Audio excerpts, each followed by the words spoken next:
All right. Yo, yo, yo, what is up, my fallopian tour Cesario from the barrio coming back at you with another video for your butt. And we are on the Four Collectors channel we put together just kind of for collectors. There's so many channels out there that are for investors, for, and stuff like that, flippers. Why not make one for collectors, right? Even though there are some already, but this is our thing, man. So today I am having a Q&A. Basically, ask Pepino Anything. We did do a couple of videos before, or I asked if you could put in the comments any questions you have, but feel free if you're in the live to also ask any questions, okay? So I'm ready to start, man. It feels like an hour is a long time to fill, all right? But here's the first question. On days that you don't work, what is your morning routine? All right, well, I gotta say, my morning routine is first thing I do is go to the bathroom, drop off the kids at the pool. And then after that, normally I go straight to Starbucks. That's my morning routine. Almost every day I get off is wake up, go to Starbucks, get a coffee for me and my wife, whether she's working or not. And that's how it starts off. And from there, I have no idea where it goes. But that's normally how I start off my morning routines on my day off, man, is I get my coffee and drink it, watching some YouTube, and hopefully eating some breakfast. All right? So that's question number one. What is the best tasting year or brand of cards? I got to say the best tasting year is 56, man, because that is some pure Peruvian flake cardboard right there. That is some pure wood. But 58 Tops, for whatever reason, has the best cardboard taste, man. And if you guys don't know, there's been a couple of shiny cards, chrome or fleer or whatever. I seriously felt like acid on my tongue that were nasty, man. But cardboard 58 Tops, man. I love the taste of cardboard. That's how you can authenticate something. I can lick a card and tell you what year it's from, depending on the type of wood that they used that year. But yeah, man, but some chrome cards, some shiny cards, they actually leave something on your tongue. All right, so, man, moving along. Who wrote the Book of Love? A lot of people like to say it was Saint Valentine. But I'm not sure. Honestly, I never really thought about that. Who wrote the Book of Love? It's a great song. Who wrote the Book of Love? Okay, wow, we're moving on to the next one. Favorite movie and favorite genre of movies, and what is the last movie you watched? The last movie that I think I saw at the theaters. Oh, what was it? I just went not that long ago. I almost want to say that it was Super Mario Brothers, but I think we went to go see one after that. Man, I can't remember now. But anyways, your favorite genre of movies? My favorite genre of movies is probably romantic comedies. That'll go on to my favorite movie, because one of my favorite movies of all time is Fever Pitch. It's a baseball romantic comedy. It's a great story. If you guys don't know, the Farrelly brothers are my favorite directors. They write comedies all the time. So they wrote this movie about the Boston Red Sox and just how they sucked. At the time, they sucked. So when they wrote the movie, the team was supposed to lose and get knocked out of the playoffs like they do every year. But that particular year, they actually won. So at the last minute, they had to change the script. And they even got to follow the playoffs. The movie set went with the team to the playoffs in the World Series. Can't get more romantic than that. But yeah, romantic comedies, man. Those are my favorite. What is your favorite post-playing days Mickey Mantle? There is a Topps Chrome card. I don't know if they make it in the regular Topps, but it's with Mickey Mantle hunting. He's with a hunting rifle. and he has his dog with him. Now, I'm a dog lover. I've had dogs all my life, man. I love dogs. So that card with Mickey Mantle and his dog, about his hunting dog, about to go hunting, he's holding his rifle.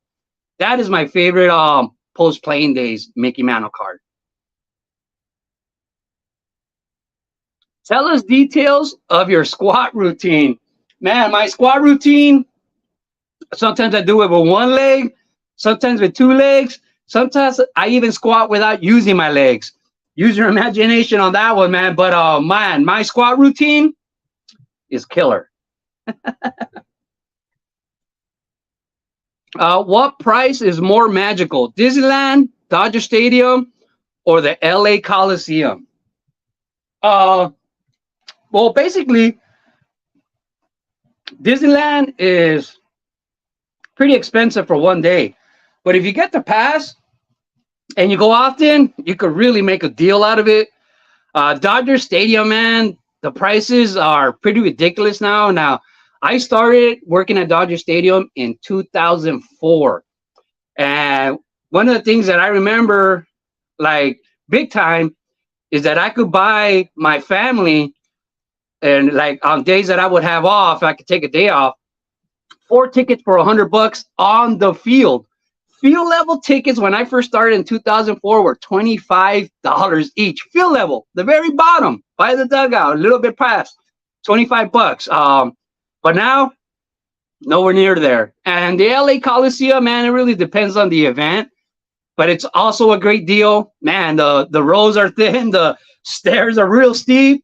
It feels dangerous, but that's why it's a great deal, man. That building, you talk about some history, LA Coliseum's got some history. Can be a little pricey on some things, but it's well worth the experience. If you could have any one card that you don't have and isn't a Mano, what would it be? Man, if any card, either I would pick the Eddie Plank or the Napoleon Lajoie. I used to always call him the Joey. The thing with the Lajoie, when I was a kid, I used to have these set of replica cards. And I don't know what year it was, 1980, and it would just be all these vintage cards. And the Lajoie at that time was like the most expensive card. It was more expensive than the 52 Mantle, than the Wagner and all that stuff. And so that was like my dream cards, the Lajoie.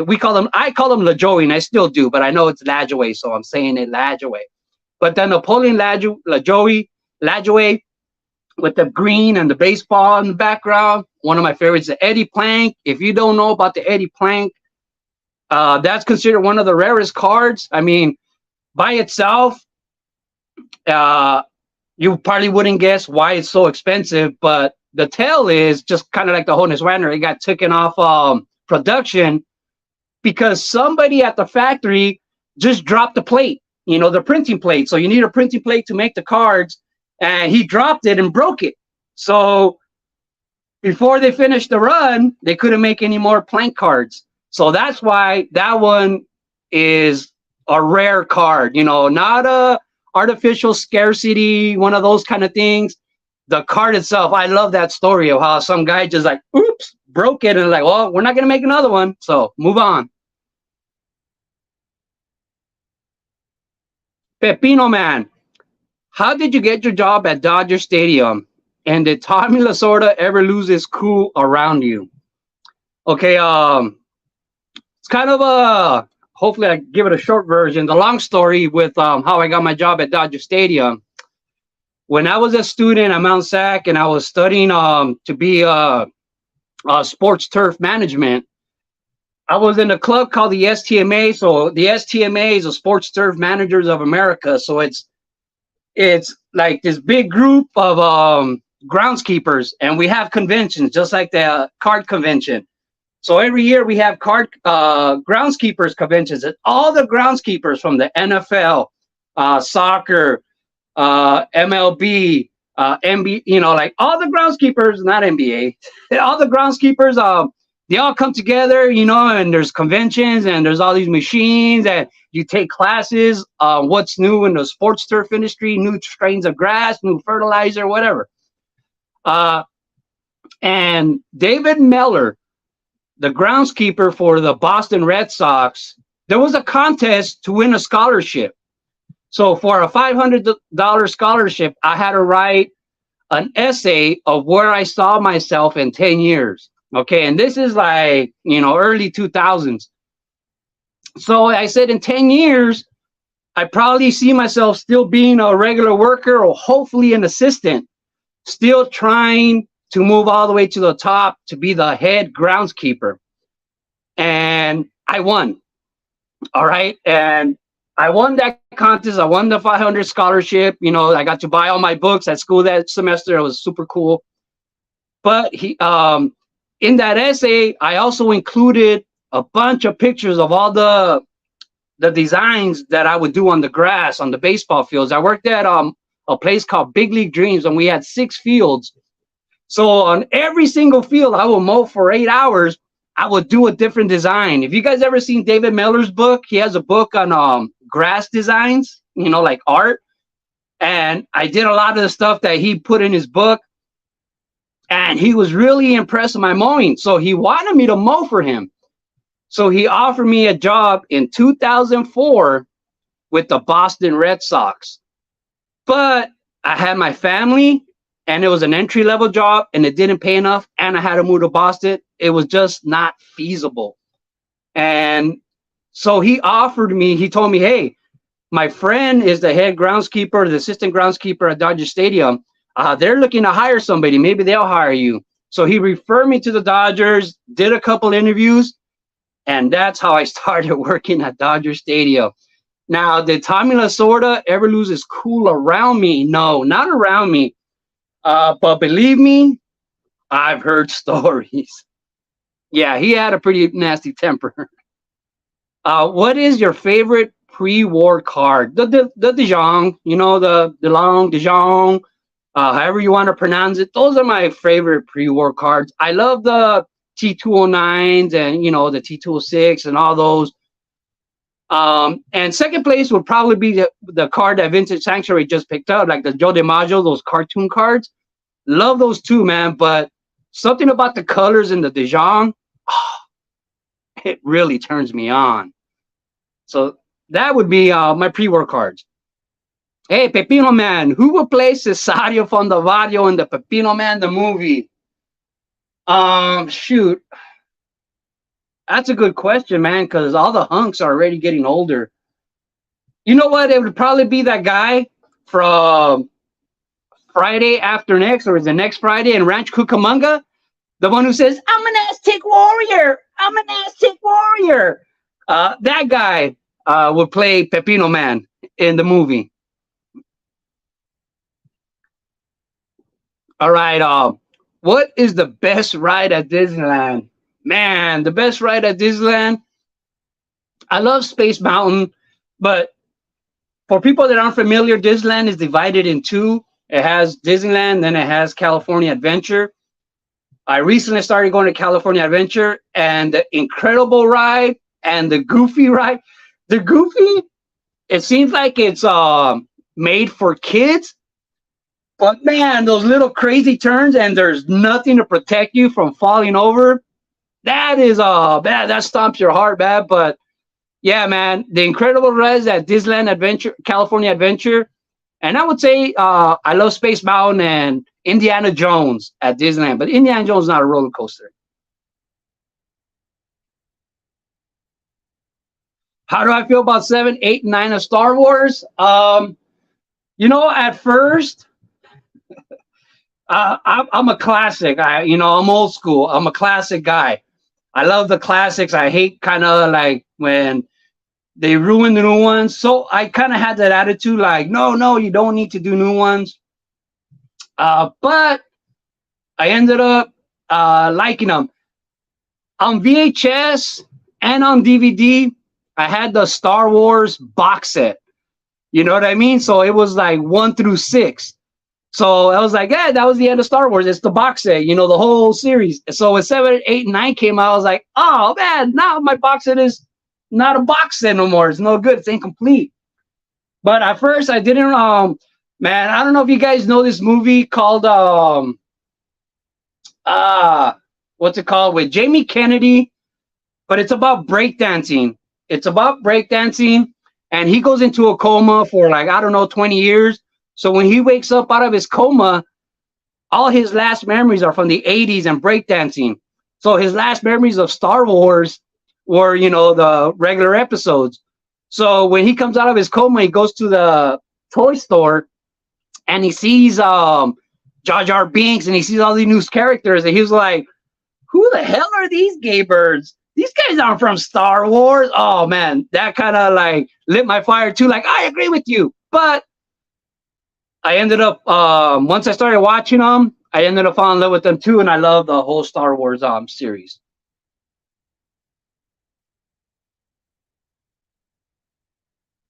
Are you an over or under toilet paper guy? Uh, I'm an under. I like it to come from the back to the top. That's my preference. Why did you choose your channel name? So my channel name, it's kind of an interesting story. Way before, obviously way before I was doing YouTube, before I came up with that name, I belonged in one Facebook group of Dodger card collectors. So I was in that group, and I told them, hey, well, I used to belong, like one guy recruited me from this other page and told me, hey, you're a Dodger collector, join this group. And I joined that group. And then shortly after I joined the Dodger group, the channel, the only other baseball card channel that I belonged to, stopped being a baseball card channel.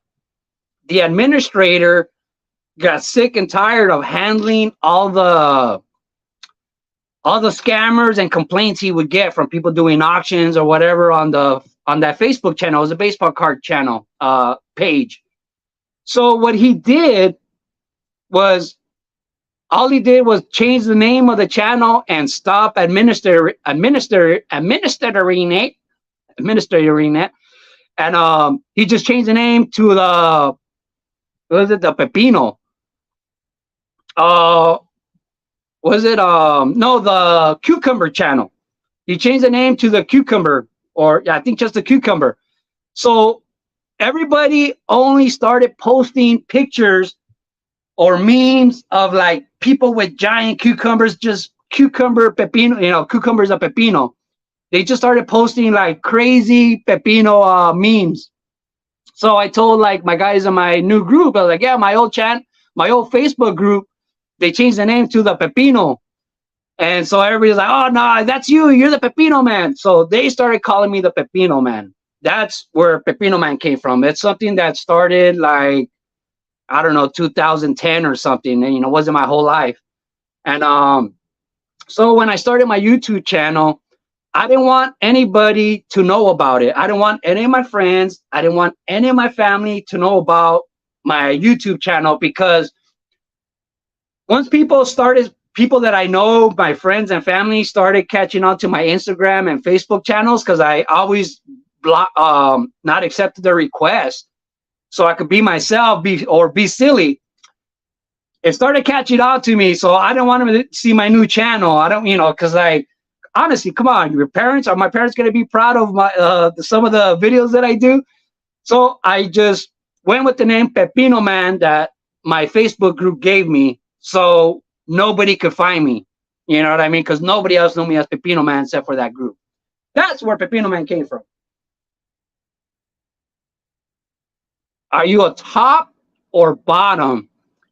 If you're talking about going to the beach, I like to wear the bikini top, but no bottom. If you're talking about bunk beds, I'm a top guy. If you're talking about 79, 89, I'm a bottom guy. So there you go. Hope that answered that. Beer or mota? I would say beer. If I could only have one, I would say beer.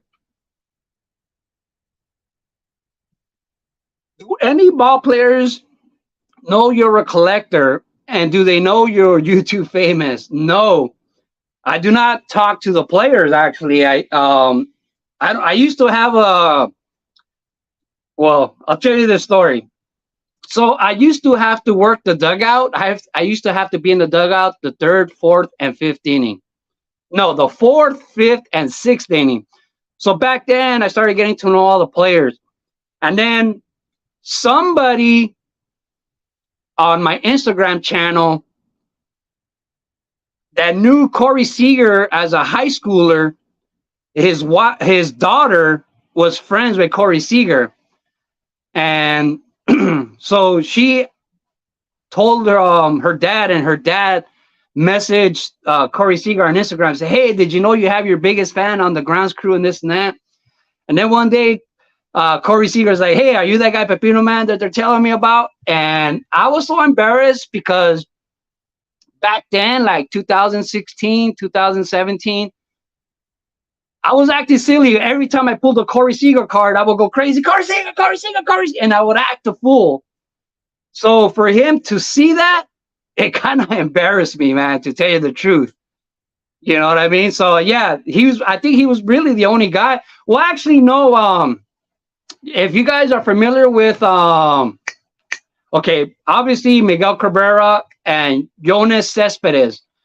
Jonas Cespedes one day like gave me a like and commented on my channel, and then he started little by little. He would back comment on all my older videos, and then like a week later, Miguel Cabrera started following me, and he had like 50 followers at the time. So I remember telling everybody on the grounds crew, like, "Hey, Miguel Cabrera's following me on Instagram," and I would show him his channel, and they're like, "Nah, he only got like 50 followers like him." And then boom, boom, boom, and it went to like 1,000, 10,000, 100,000. And then I think he deleted it because I never saw him again after that.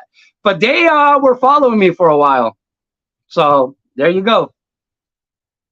Pepino Man, if you couldn't collect baseball cards, what will your main collecting focus be? I don't know, man. I collect a lot of things. I have a bunch of comic books. Have a bunch of bobbleheads. I was big into RC car racing. I got Funko Pops, Hot Wheels. I got tons of Hot Wheels.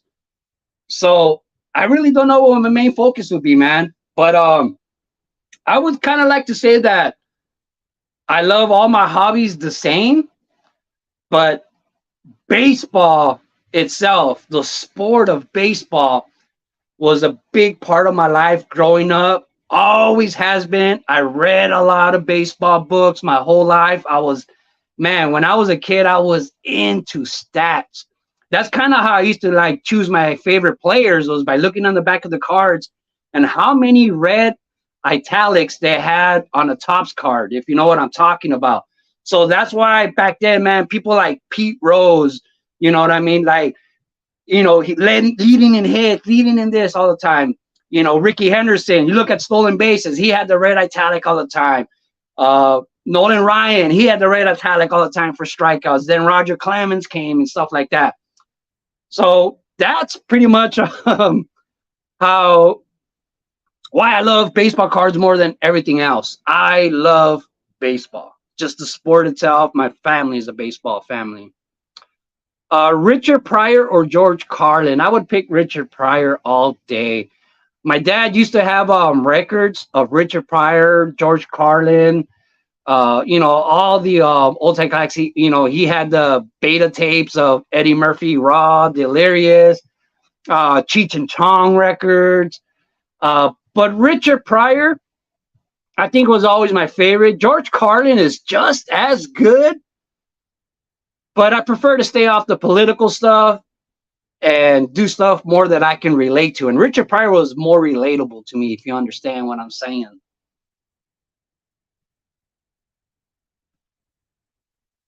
Who are some of the early YouTubers who inspired you?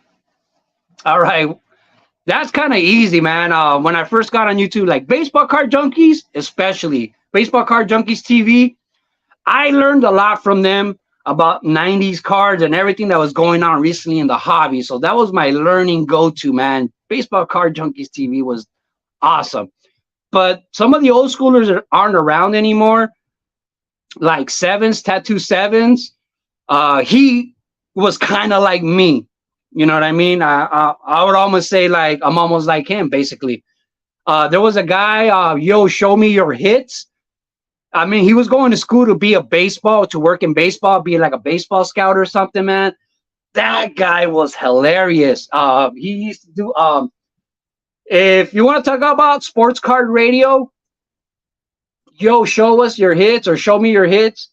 He was sports card radio before them. Like, he would talk about all the breakers, all the repacks, all the like, because this has been going on forever, you know, just not as a huge operation as it is right now, but it's always been here, you know, just in smaller numbers. But he was always quick to point those people out. So, I mean, and he was funny. He was funny. He hated repackers, but he was funny as hell. Tommy Goff, man. Tommy Goff, he's the reason I get loud because he would be loud. You know what I mean? So with him being a popular guy in the community, I said, I could be loud, man. I could just be myself and yell and do all this crazy stuff. Because Tommy Goff would just drink and be loud, man. Man, there was just so many people back then that were inspirational. One of the great editors, I forgot his name, but he's the guy who runs Card Cave Central. Man, that guy, he was the first person I ever seen use a green screen, and man, best videos. So many guys from the past, man.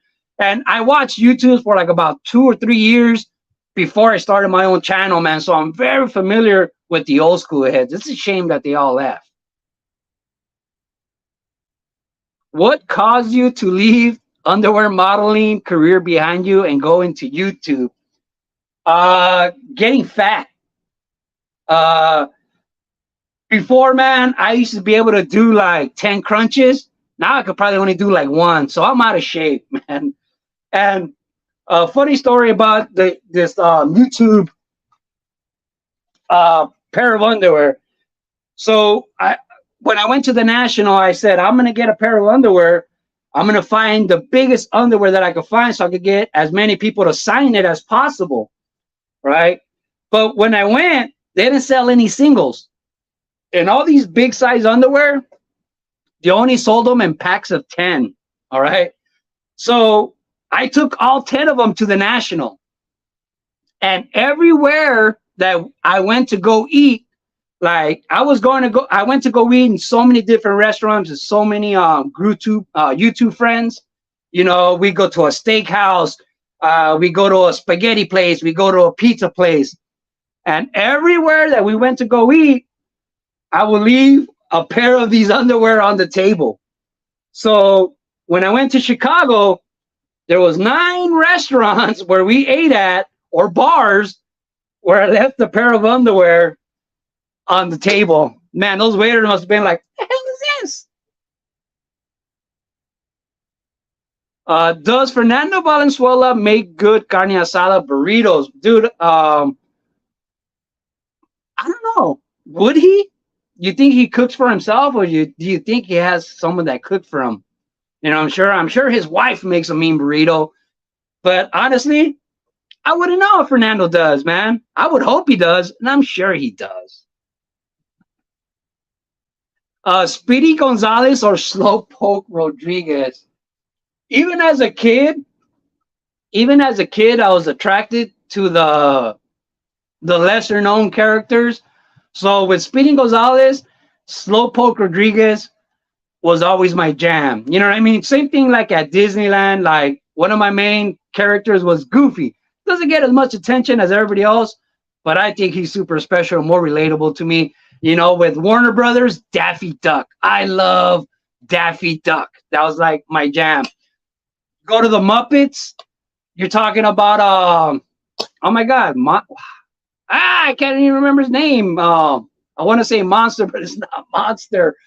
Oh, Animal.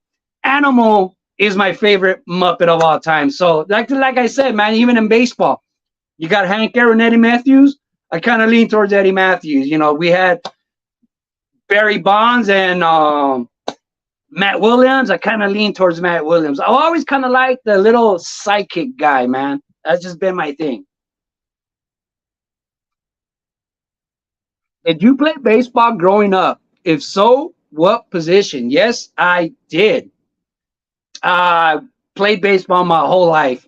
I mean, some of my most memorable memories was when I was a kid because when I used to live in these apartments called the St. John apartments, I only lived there from first to third grade.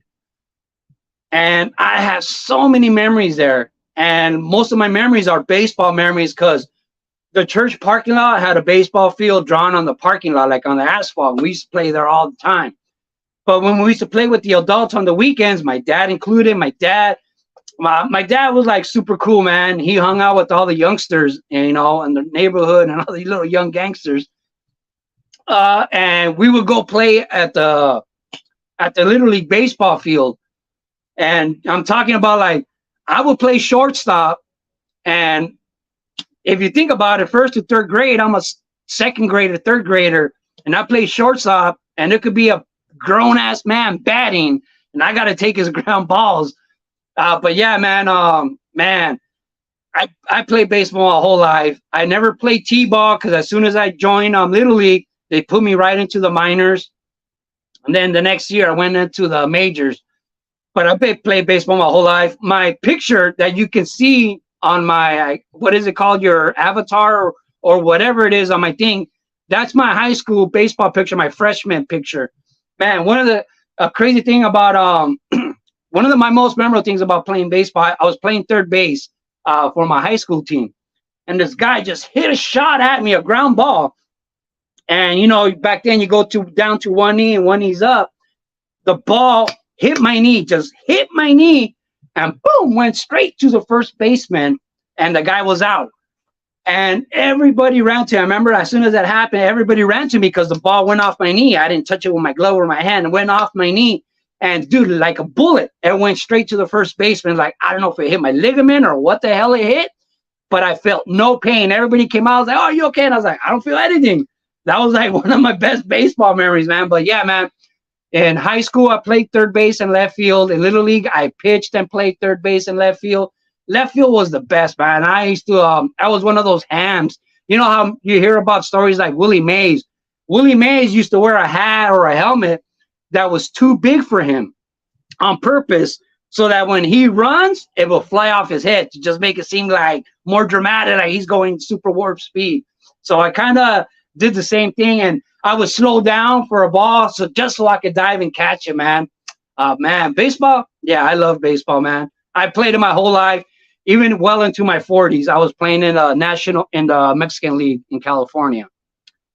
Which set was the hardest to complete? That's kind of a easy question for me, I would kind of say, because I would say it's my 1969 set. Now, the 1969 set, the only reason it was the hardest for me to complete because I don't buy off eBay. I don't shop COMC. I don't do any of that stuff. So only cards that I see in person, I would buy, you know, especially at this time before going to nationals and, you know, all kinds of crazy card shows. I would only buy cards in person. So the 1969 set, the last card that I needed was number 9. I needed card number 9. And it took forever to get that card. And honestly, what happened is I finally put a post up, said like, man, I've been trying to complete the 69 set forever. And I basically did, man, like 100-mile radius of every card shop by my house looking for that 69 number 9. And every single card shop that I went to, every card show, whatever, never had it, just didn't have it. And so I made a video saying, man, I've been trying to look for this card and it's like impossible. And magically, the next week, I got like 10 of them in the mail. It was, the community is so fucking awesome sometimes. I'm like, that's like, wow, that was wow. You know what I mean? But like the 1958, I ended up completing it in person. But the 69, I could not get that number 9 card, man. So I like to say, like, I don't know. I don't understand how in this 100-mile radius I could not find number 9, but then there was like 10 other people that had it and willing to send it to me. Do I go to USC football games? I used to go to a lot. I used to go to a lot of USC football games, man. It was a great time. Man, the Coliseum has been a big part of my life. Growing up, just the Coliseum in general, I used to go to Rams games. I used to go to Raiders games. You know, both of them used to play out at the Coliseum. Mickey Thompson's off-road championships at the Coliseum. Concerts. Man, I used to go to the LA Coliseum for all kinds of stuff back then. Monster truck rallies. Man, I had a lot of great time. Like, you know, I like to tell people, it's like, I was poor and probably couldn't afford to go to all these places. My family couldn't. But my uncles, I had 3 uncles that lived by me. My uncle Marco, my uncle Gerald, my uncle Harold. They were stationed at Long Beach. They were in the Navy. So on weekends, when they would take leave or be off on the weekends, they would come to our house and they would take us to the movies, sporting events. I saw every movie, man, back in those days, man. Red Sonja, Reckless, all those, every great movie, man. My uncles would come out and they would always take us, man. So that was a crazy benefit, man. All my is because my dad's from Texas. That's why I'm a Dallas Cowboys fan. My dad's from Texas, from El Paso, and to have 3 brothers just living right by us, and they were all single and living for free and making money. So that's how I got to experience so much as a kid, man. Oh yeah, I love wrestling, man. I grew up on wrestling. The LA Sports Arena, the LA Convention Center, went to tons and tons of wrestling events. Not only that, even as a kid, when I lived in Mexico, we used to go to Lucha Libre all the time, man. And let me tell you, man, the Lucha Libre over there was insane. I mean, they'd be small places. They'd be like abandoned warehouses where the roof collapsed, and we'd be in a warehouse with just walls, and the roof is like all broken down, and they'd be cheap. And man, the show that they used to put on at Lucha Libre in Mexico was insane. But yeah, man, growing up, there was Chavo Guerrero, not the son, but like the dad, not Eddie Guerrero. Chavo Guerrero was like one of my favorites. Tito Santana, arriba! You know, the Intercontinental Champion. Oh man, the Junkyard Dog. Yeah, I could go on forever. Under the Giant, the Iron Sheik, you know, Tugboat, Big John Studd, Greg the Hammer. I could go on forever. Loved wrestling growing up. Pepino Man, how do I keep crabgrass from my tall fescue? You got to spray it, man. It all depends. Crabgrass, you know, there's preventative. There's a thing you can spray before the summer starts in the spring to prevent it from even showing up. That's a preventative. And then once it shows up, there's a couple of chemicals that will help kill it. But if you wait too long, there's only like one product, because grass grows in stages. You know what I mean? So it's called tillers. So when it's just one stick, you know, that's one tiller. But then it splits in half, that's 2 tillers. But then once you start getting like, it grows like like a spider, and you got like 5 tillers, you got to go to the expensive stuff, man. But yeah, crabgrass, it's a beat. Dodgers Mount Rushmore, name them, man. Well, for me, the Dodgers Mount Rushmore, man, 4 guys. I mean, Sandy Koufax, Jackie Robinson. See, that's tough. That's a tough one, man. Yeah, but I guess you got to go by all-time greats, right? I mean, you got to include Duke Snyder in there. And man, to think of the 4th one, because you got, so many other players. You still got Pee Wee Reese. My favorite players growing up were like, Fernando Valenzuela, Pedro Guerrero. But that would be biased. So Sandy Koufax, Roy Campanella, Jackie Robinson, and Duke Snyder, man. That's what I'm going to come off at the top of my head real quick. What was your favorite decade of collecting? The 80s. The 80s, man. Love the 80s. I made a video a long time ago about my 80s collection, the 80s baseball cards. That was like one of my favorite videos to make. But the 80s, I grew up in the 80s. In the 80s, that's the thing is, I was fed so much baseball. You had TWIB, this weekend baseball. You had baseball games all day for free on regular TV. There was the baseball bunch. The baseball bunch was like the greatest show ever. That's where the famous chicken used to come out. Johnny Bench. Uh, right here, I got Gary Carter.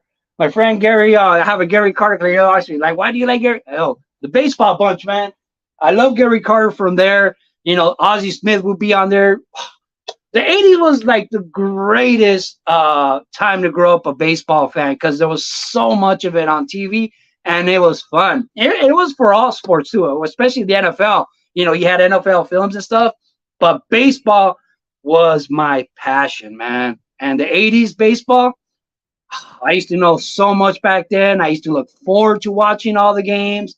It was just like the greatest, especially winning the World Series in '88. That was just the ultimate.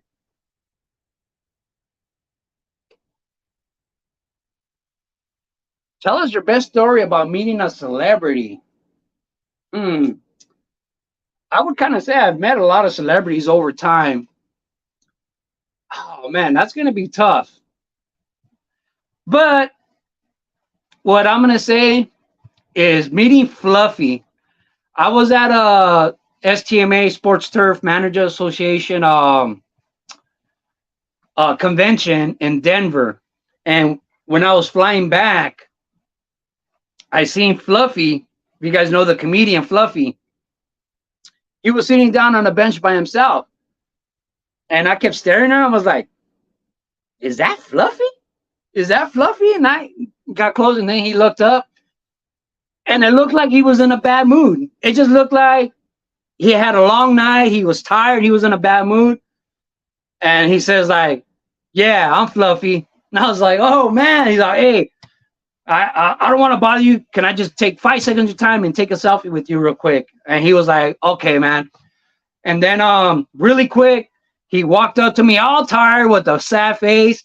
And as soon as I put my phone up, he like, man, went like if he was full out happy. I took the pic, and then he went right back to being sad. He's like, "Oh, okay, man, you need anything else?"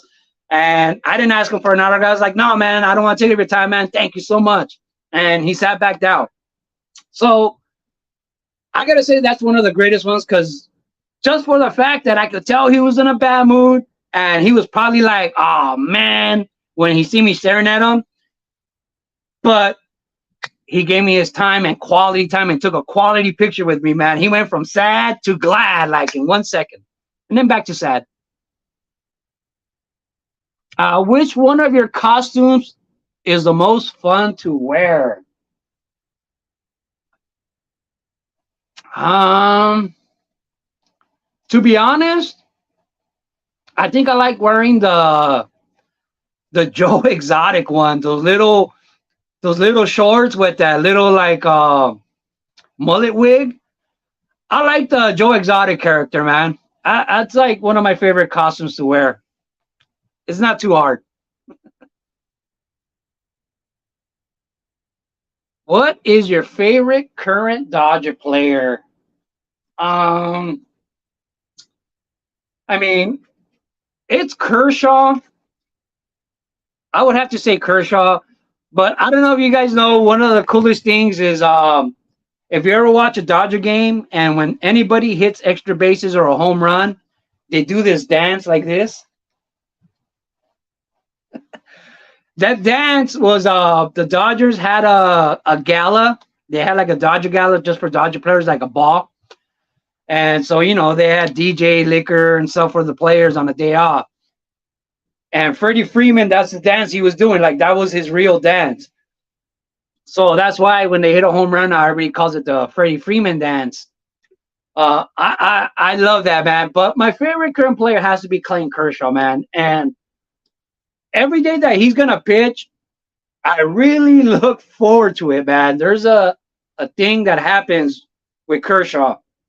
So before every game, most pitchers play long toss, but they're more towards the center of the field. Well, Clayton Kershaw, He gets right next to the edge of the outfield grass, right by the warning track, right on the edge of the warning track and the grass. He's the only one that does that.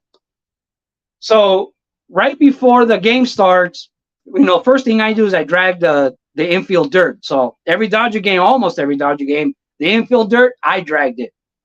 And then after I do that, I drag the warning track. So almost every other pitcher's uneventful. I don't really see them too much. They're more towards the center of the grass. But Clayton Kershaw, he's right on the edge of the grass and the warning track.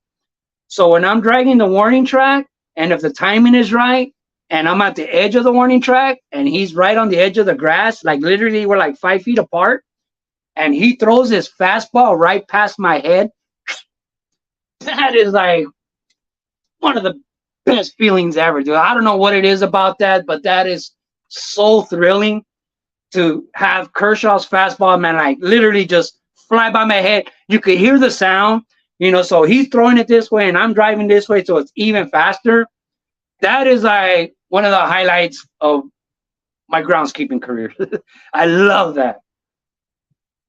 Pepino Man, did you ever go to the card shop No, I haven't. I've never been to the card shop at Knott's Berry Farm. Or eat at the chicken house there. I've eaten at the chicken house, yes. I've eaten at the chicken house at Knott's Berry Farm, but no, I'm not even really too familiar with the baseball card shop they have there.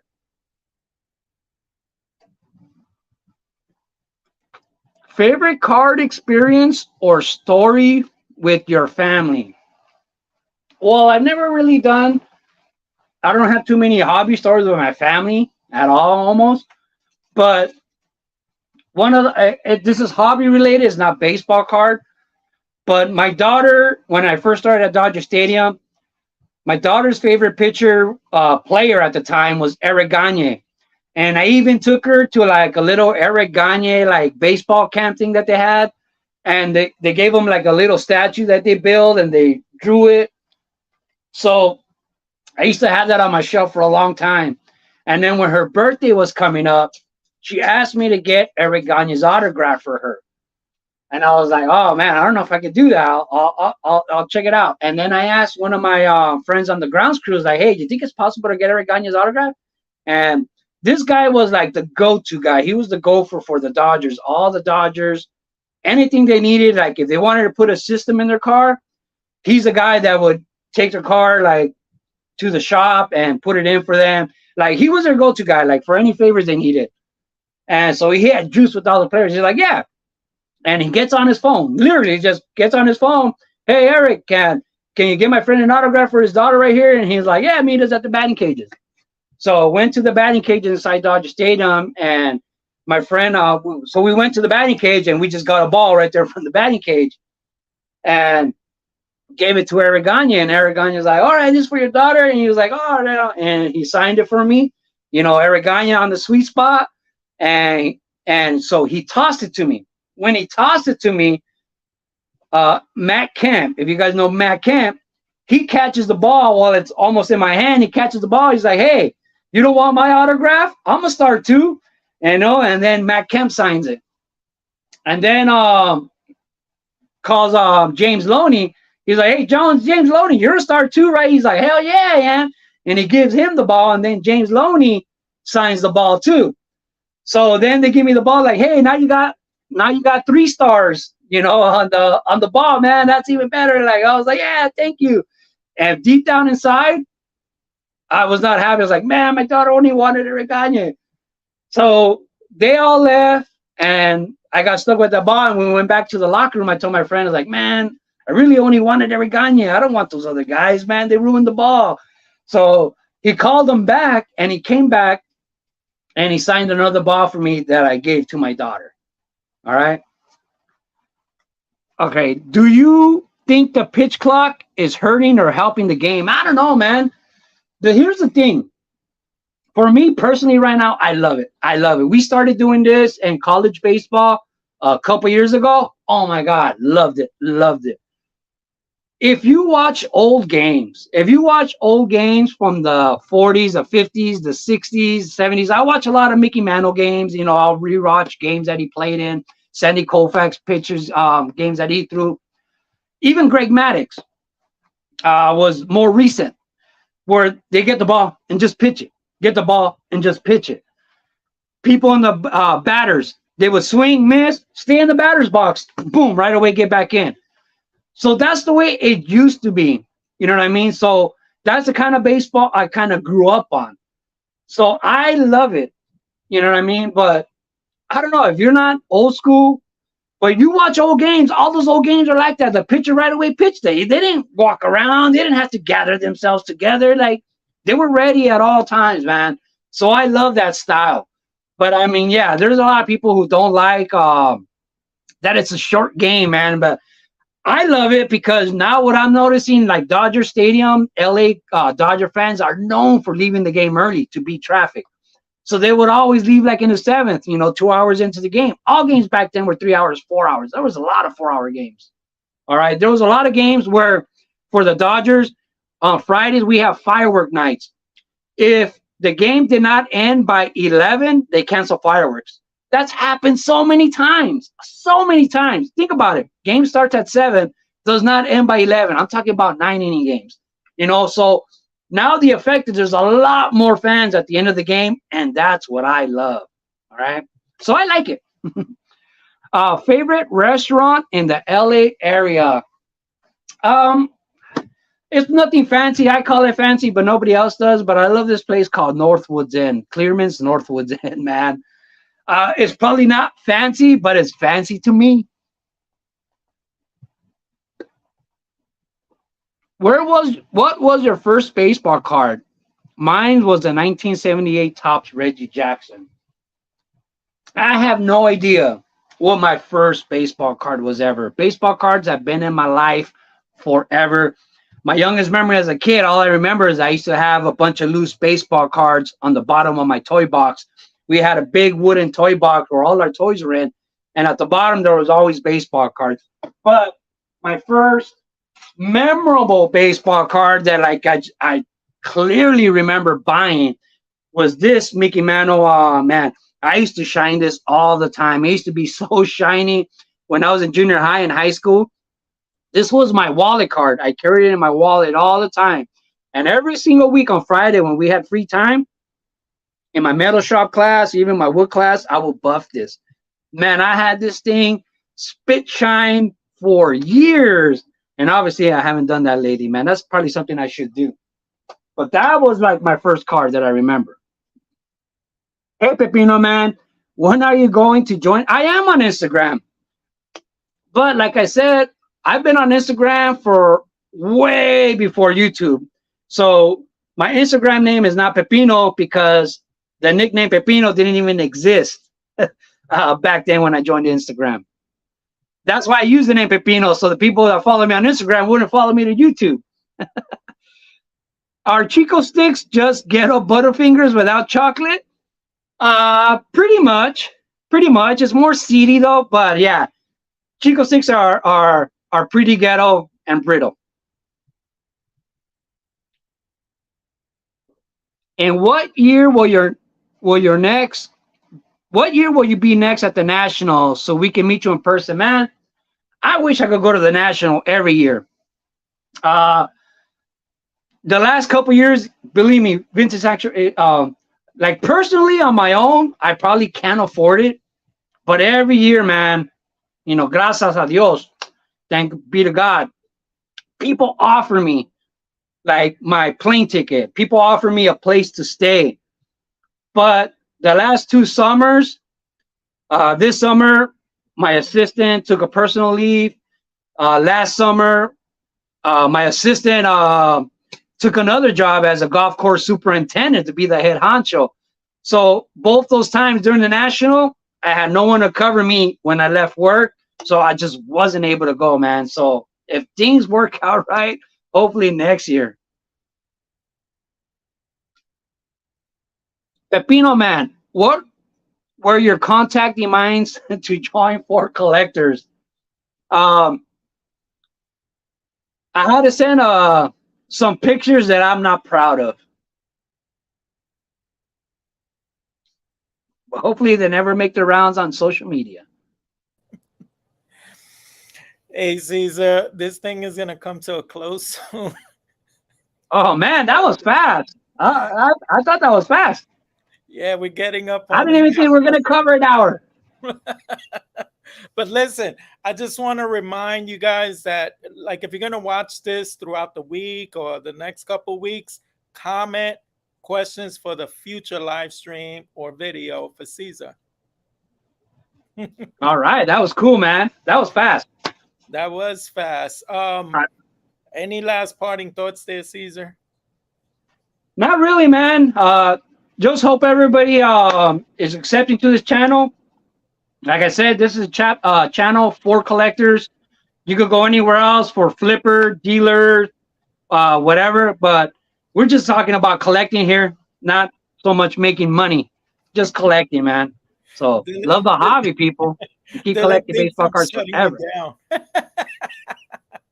We're trying not to interfere with other stuff going on with YouTube, so we're trying to be considerate.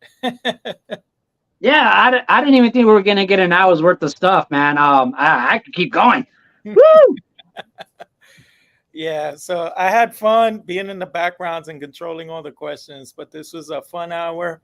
And we're gonna do this what, monthly or twice a month? How often are you gonna do this? Yeah, it's supposed to be every month. I go on, I guess, every 2 weeks. So every other week, I'll probably do a live stream with somebody or do a show, man. Maybe do some of that Pepino after dark stuff I used to do, but in the day. All right. So I guess with that, we're gonna put this to an end, and we're gonna just say goodbye. Thank you for watching, Caesar. It was real. All right, thanks everybody for watching, man. Thanks for the support. Awesome time.